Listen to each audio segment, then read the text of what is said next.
में पढ़ेंगे कक्षा 10 का एक्सरसाइज 3 का उदाहरण 19।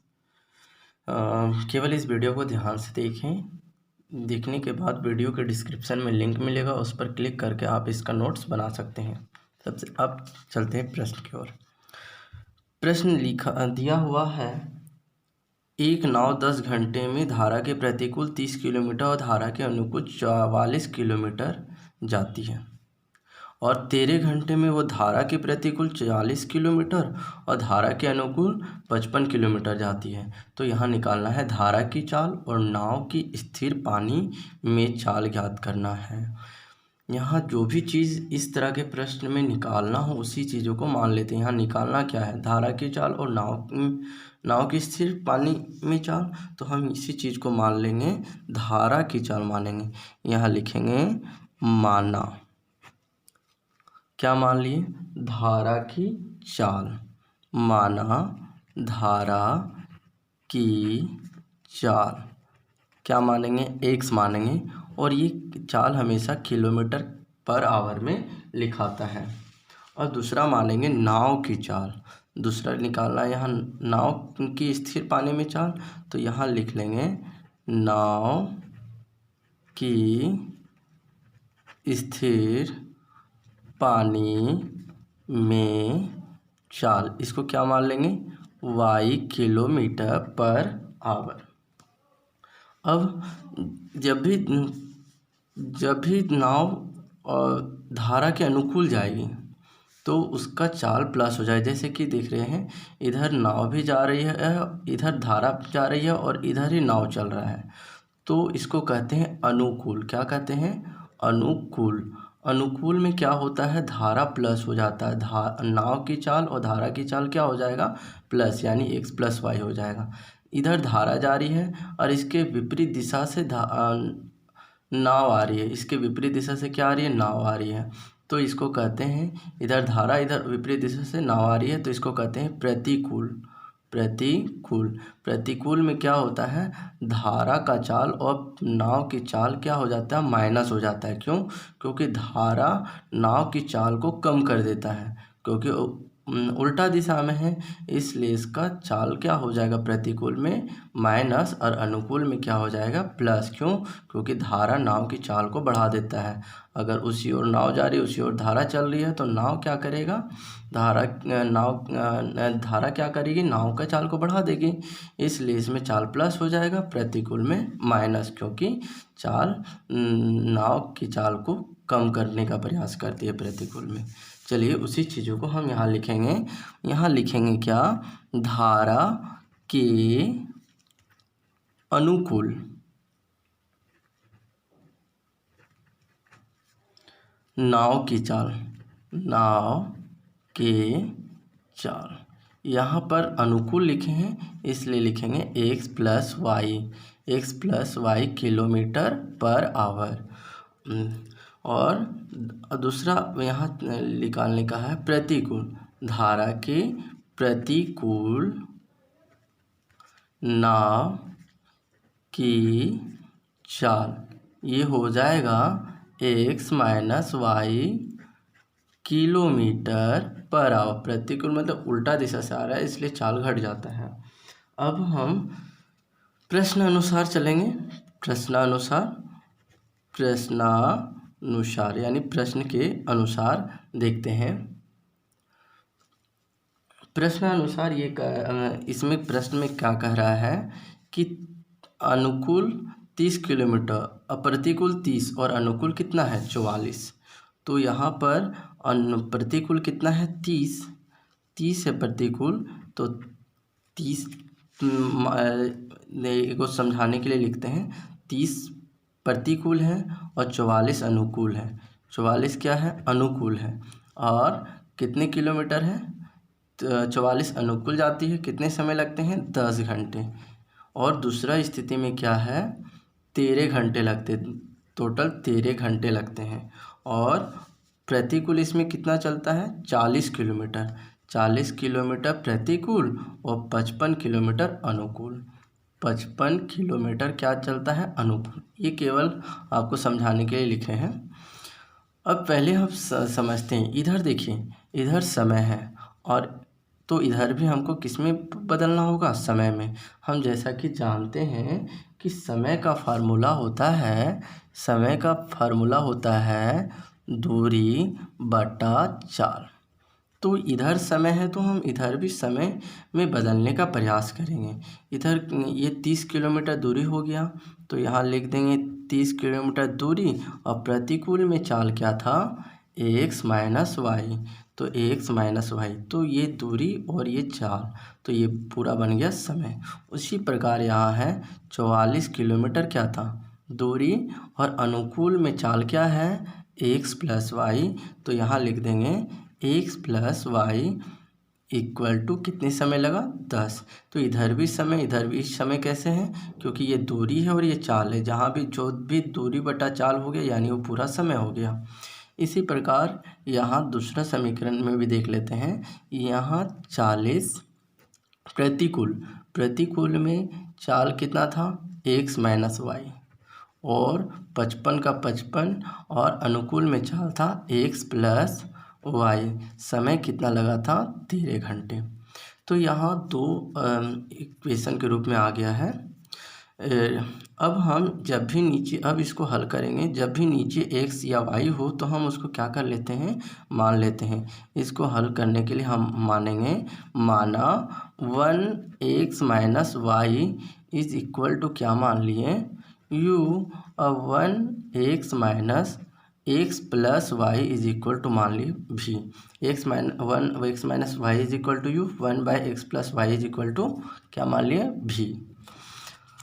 अब मेरा समीकरण क्या हो जाएगा, सो देख लेते हैं। समीकरण हो जाएगा 30u और प्लस यहाँ पर x प्लस वाई के लिए भी माने थे इसलिए 44 भी इज इक्वल टू 10। ये हो गया समीकरण 1। दूसरा क्या हो जाएगा, 40u ये x और ये 55 भी बराबर हो जाएगा 13। ये समीकरण 2। हम यहाँ u और v को दोनों में से किसी एक को बराबर करने का प्रयास करेंगे। तो यहाँ हम बराबर करना चाह रहे हैं u को बराबर करने के लिए ये 4 जो नज़र आ रहा है समीकरण 2 में वो 1 में गुना कर देंगे, और 3 जो नज़र आ रहा है 1 में वो हम 2 में गुना करेंगे। तो यहाँ लिखेंगे समीकरण 1 में 4 तथा समीकरण 2 में कितना गुना कर रहे हैं, 3 गुना कर घटाने पर लिखेंगे।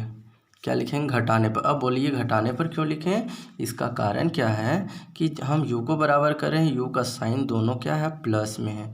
जब भी दोनों का साइन इक्वल हो तो हम घटाने पर लिखते हैं। तो यहाँ अब लिखते हैं 4 तिया 12 यानी 120u और 4 चौक 16 और 1 17, इसे गुना कर रहे हैं, भी बराबर 4 दहा 40।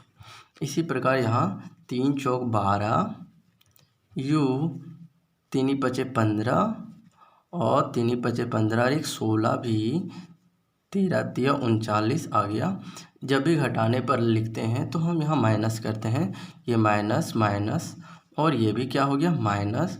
साइन को उलटते हैं यानी u प्लस में ये माइनस में तो कट गया। 76 में 176 में 165 गया तो आ गया 11, भी बराबर यहाँ आया 1।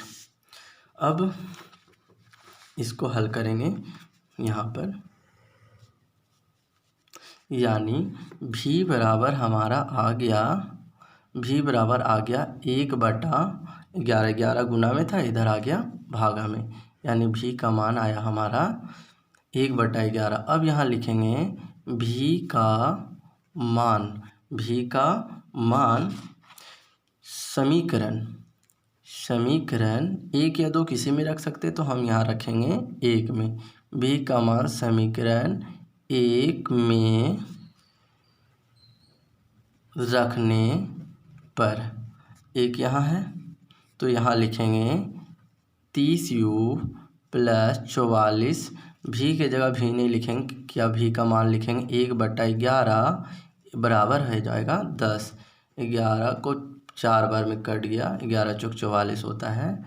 30u आ गया प्लस 4 बराबर 10, और यहाँ आया 30u 10, 4 प्लस में इधर आ गया माइनस में, और 30u बराबर आ गया 6, और u बराबर आ जाएगा 6/30, और u बराबर यहाँ आ गया 6 का 6, 6 पचे 30, यानी आ गया 1/5। 1 क्या आ गया 5।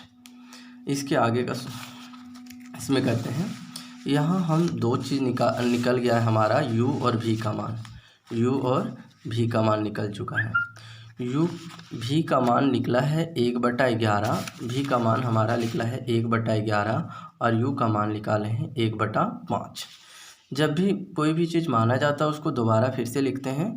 यहाँ माने थे क्या 1x - y = u, तो हम यहाँ लिखेंगे 1x - y = u। 1x - y, u का वैल्यू कितना आया था 1/5, तो यहाँ लिख देंगे 1/5। यहाँ ऊपर एक कैंसिल हो गया, नीचे में क्या बचा x - y बराबर 5। अब ये मान लेते हैं समीकरण 3। दूसरा हम यहाँ पर माने थे 1x + y = v। 1x + y = क्या माने थे v। 1x + y, v का वैल्यू कितना आया था, v का वैल्यू आया है 1/11। 1 आया है 11, तो यहाँ हम लिख देंगे 1/11। 1/11, दोनों तरफ एक एक आ रहा ऊपर में, ये कैंसिल हो गया, यानी हो बचा ऊपर क्या बचा x + y = 11। ये समीकरण हो गया 4। समीकरण 3 और 4 से क्या लिखेंगे यहाँ, समीकरण 3 और 4 से यहाँ क्या आया x - y = 5 है। दूसरा क्या है x + y बराबर है 11। अब देख रहे हैं यहाँ दोनों में y आ रहा है, तो y क्या हो गया कैंसिल, ये प्लस में था इस माइनस में इसलिए कट गया। x क्या आ जाएगा 2x हो जाएगा, और यहाँ आ जाएगा 11 और 5 कितना होता है 16। x बराबर 16/2, और x बराबर हमारा आ गया 8, यानी x का मान आ गया 8। अब यहाँ लिखेंगे क्या x का मान समीकरण यहाँ पर माने थे 3 और 4, दोनों में से किसी एक में लिख सकते हैं। तो हम यहाँ x का मान क्या लिखेंगे 3 में रखने पर, x का मान समीकरण 3 में रखने पर, तो 3 के क्या था x का x लिख देते हैं। x के जगह 8 लिखेंगे, माइनस का माइनस, देखिए x के जगह 8 लिख दिए, माइनस का माइनस, y का y बराबर 5। अब 8 प्लस में इधर आ जाएगा माइनस में, माइनस y 5 का 5, 8 प्लस में इधर आ गया माइनस में, यानी y बराबर आ जाएगा -3, और y का वैल्यू आ गया 3। माइनस माइनस कैंसिल हो गया, यानी y का वैल्यू कितना आया 3 आया। तो यहाँ हम x और y का वैल्यू निकाल चुके हैं। अब यहाँ पर x किसके लिए माने थे, यहाँ देखिए जब भी माना जाता 2 बार लिखाता है ना, तो यहाँ माने थे धारा की चाल x km/h। उसी चीज़ों को यहाँ लिखेंगे, धारा की चाल क्या माने थे x km/h, ये माने थे। तो यहाँ x का मान क्या आ गया, x का मान आया 8, यानी 8 km/h। दूसरा माने थे यहाँ नाव की स्थिर पानी में चाल, वही चीज़ों को यहाँ लिखेंगे, नाव की स्थिर पानी में चाल क्या माने थे y km/h, और यहाँ y का वैल्यू कितना आया 3 आया, यानी 3 km/h। ये हो गया हमारा आंसर।